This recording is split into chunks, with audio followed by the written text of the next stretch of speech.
Welcome to my Calatheas. Let me correct that.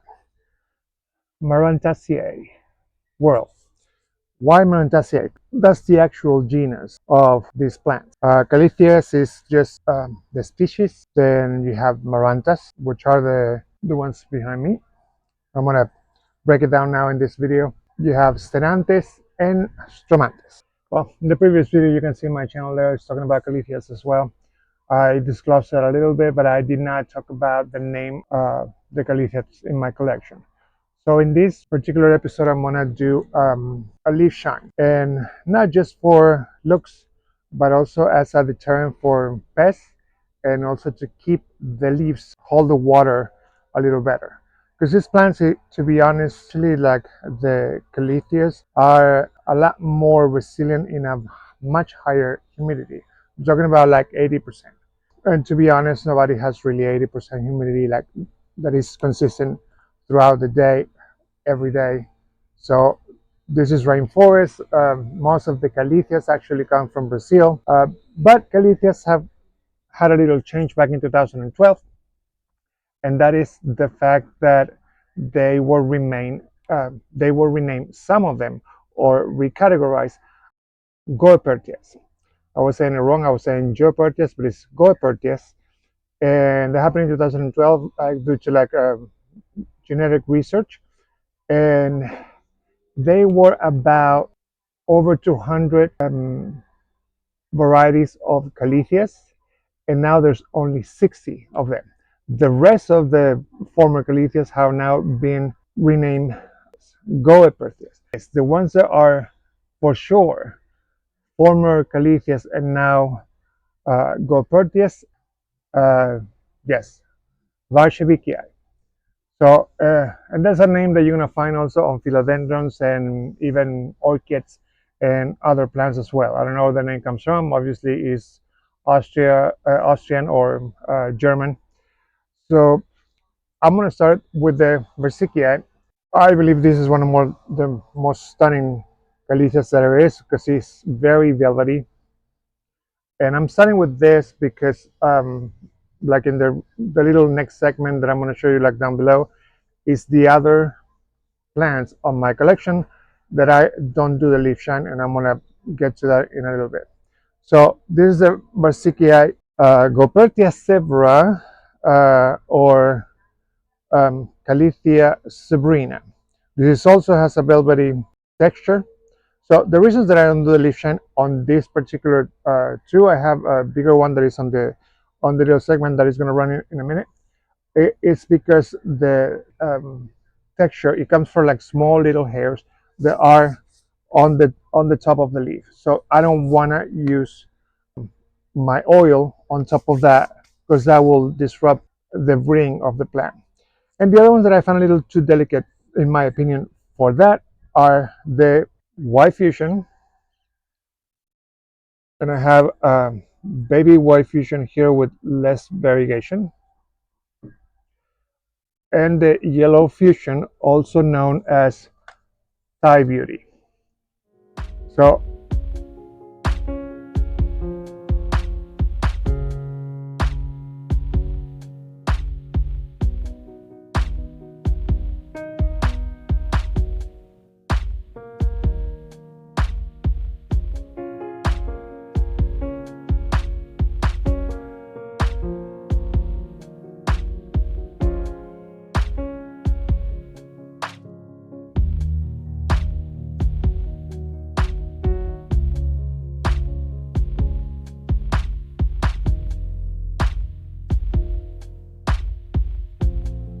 but now in this next clip, I'm gonna bring down another part of the Goeppertias because most of my Calatheas have been actually renamed. The ones that are still supposedly Calatheas are the white yellow fusion from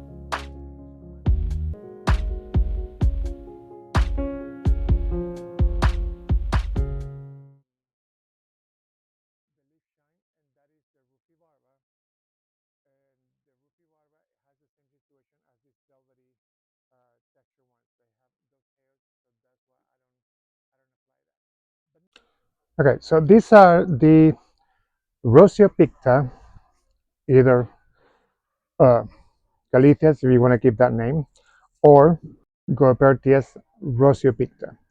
Let's start with the bigger one. I basically done already most of the leaf shine, because otherwise this video will be like 3 hours long. I seriously took like 2.5 hours to do what I already done, which is just leaving one leaf behind. So this one right here is the Goeppertia or Calathea rosiopicta, Rosie. Now there are another two. They are very similar, and I'm going to tell you what the differences are. If you see here on the leaf, let me see if I can zoom in here.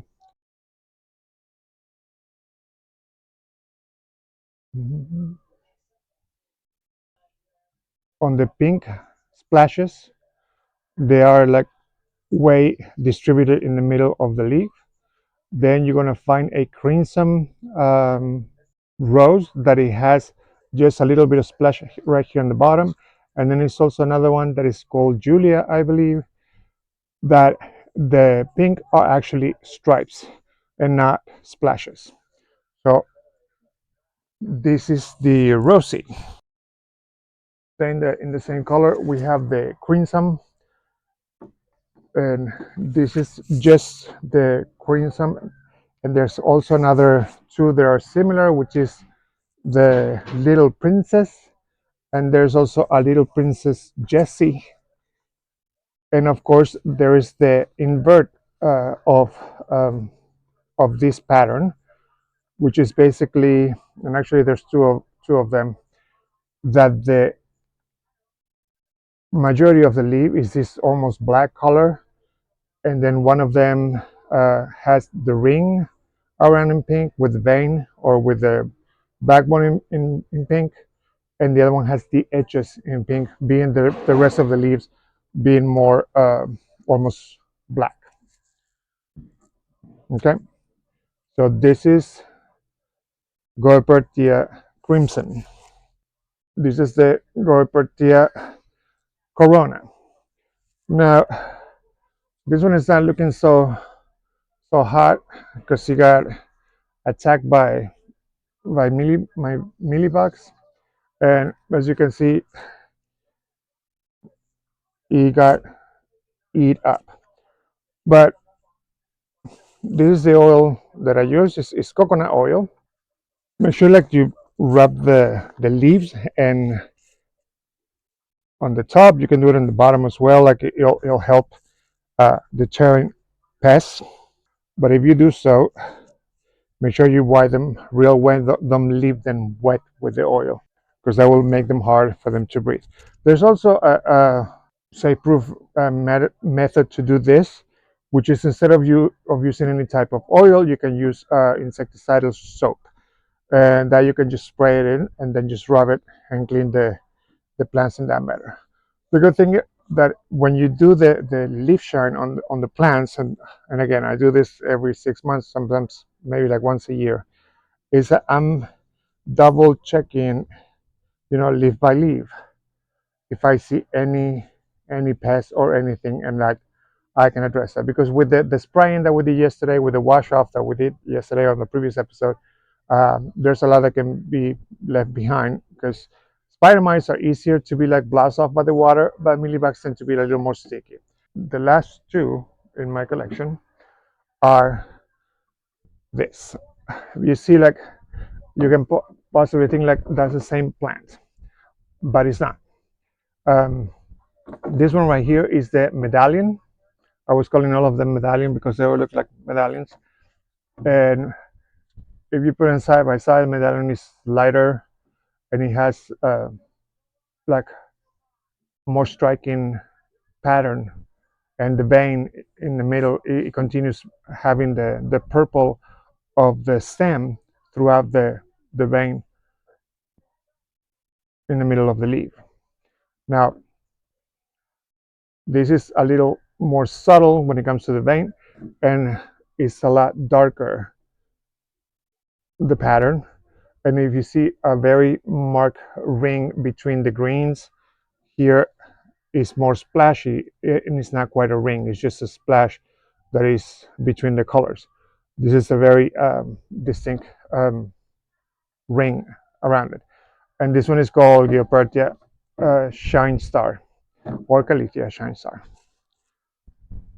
So I left this on both of them, one last leaf to shine.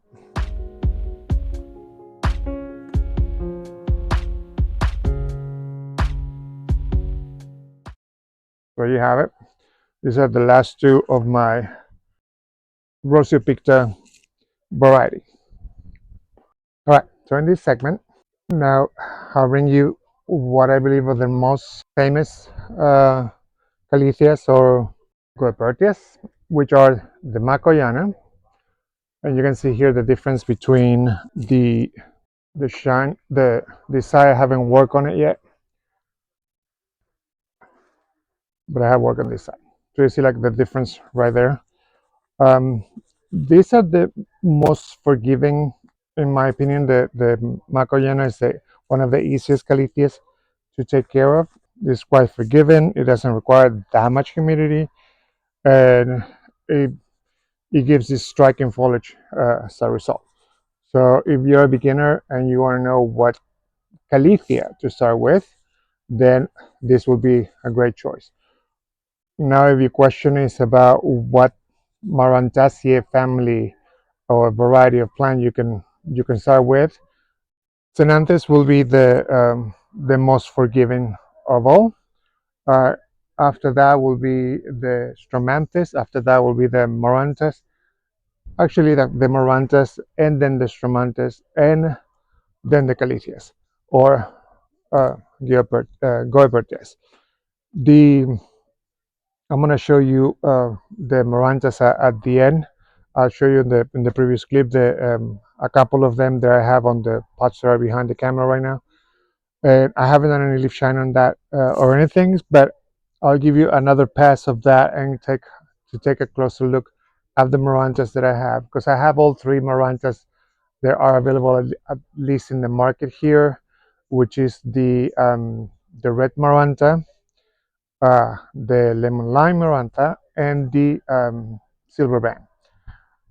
So, but this is um, and this one is the one that is complicated, because as a Goeppertia is called Goeppertia insignia, as a Calathea is called Calathea lancifolia, and more known by anyone as rattlesnake plants.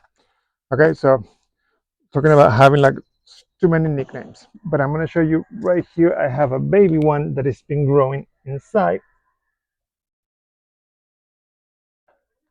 and you can see the difference right there.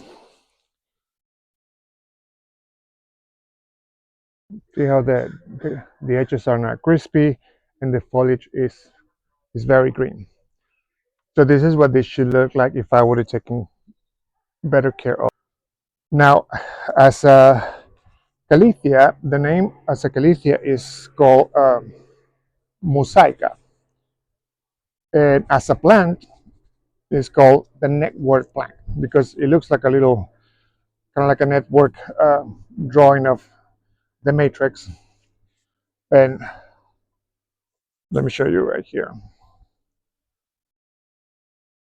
A mosaica because it looks like little mosaics, or network because it looks like a little bit like it came out of the matrix. So that's also a very popular one. And now I believe like the most popular one of all, I show you in the previous episode, one of the failures that I have. I don't count it as a failure because it did the same thing last year. I believe that it's dormant, but because it's bigger, it takes longer to go into dormancy, and it takes a little longer to come out of it. But I'll do a little recap on them in an upcoming episode to see what's going on with that. Goeppertia or Calathea, the name is the same, or Bifolia. And I have another one here, a baby one here, and you see that there's some crispiness and some yellowing, and that's because I had it on that corner. And in the last 3 days, having the gazebo open, receive a little too much direct sunlight and that bleach the leaves. But it's also ready for a repot, so that's going to be in a new planter. And this one here that I have, this one is actually in my mix. Um, but this one was upstairs and it got a little attacked by mealybugs. But you can see here that this is a orbifolia, and this is a fucata or rotundovifolia, something like that. I don't know. Don't ask me which one is which, because like I get different answers from AI. So, but I have known these as fukiata or fucata, and this is a regular orbifolia. Now, last but not least are going to be of the pinstripe, and this is the one that like you'll find the most on bookstores and probably see online. See, the foliage is really dark green, and the pinstripes are pink. So the name of this is ornata or pinstripe plant. Now, I found that I have, even like not by choice, I just happened to find them, and I have another variation, which is the green, and you see like there's I've done a little trimming because they were like in a really bad shape. Um, but this green, it has splashes instead of pinstripes, but it's in the ornata variety. So instead of the pinstripe, like you see, maybe it's like some of sort of like silver little pinstripe, but they're very subtle, as you can see there. So this one is called, I put the name here. This one is Beauty Star. And now there's another one, Beauty Star. This one is called Sanderiana.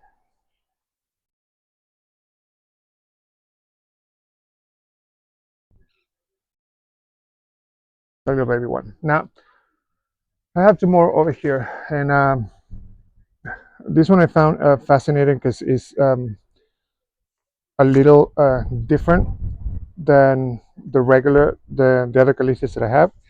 Even that it's just green with a splash of silver.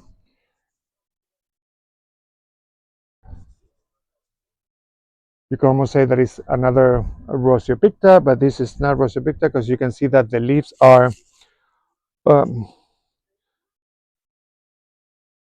are much elongated.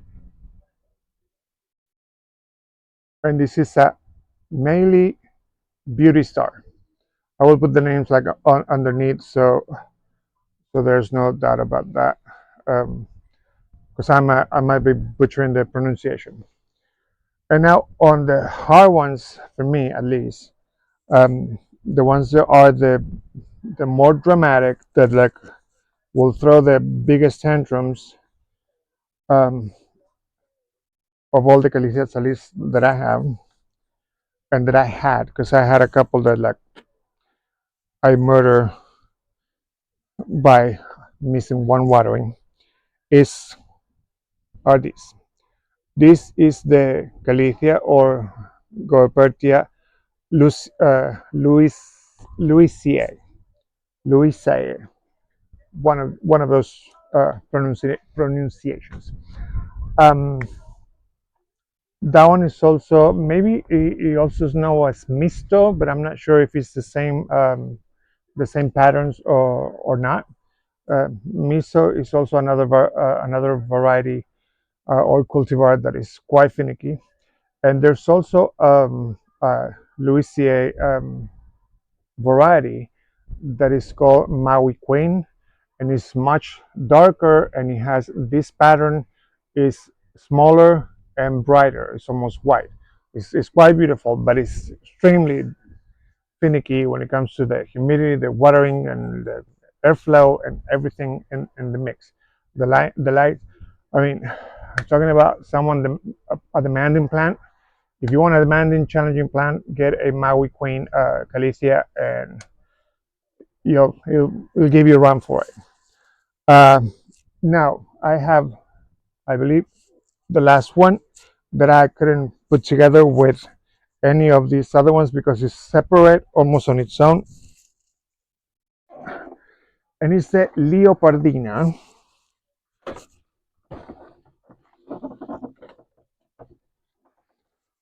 I'm gonna have it outside the pot because it's gonna go in this planter. And this one is quite beautiful. It's almost like a mix of Ctenanthe and Calathea. So it's a very bushy plant, elongated leaves with um, lime green and dark green pattern. And I believe, it's also quite beautiful. So I'm sure that that's all of my Calatheas. So this is another red Maranta, or I believe of the Marantas, like this is actually my favorite. This is rabbit's foot. It also has a very distinct name that you'll see on the screen.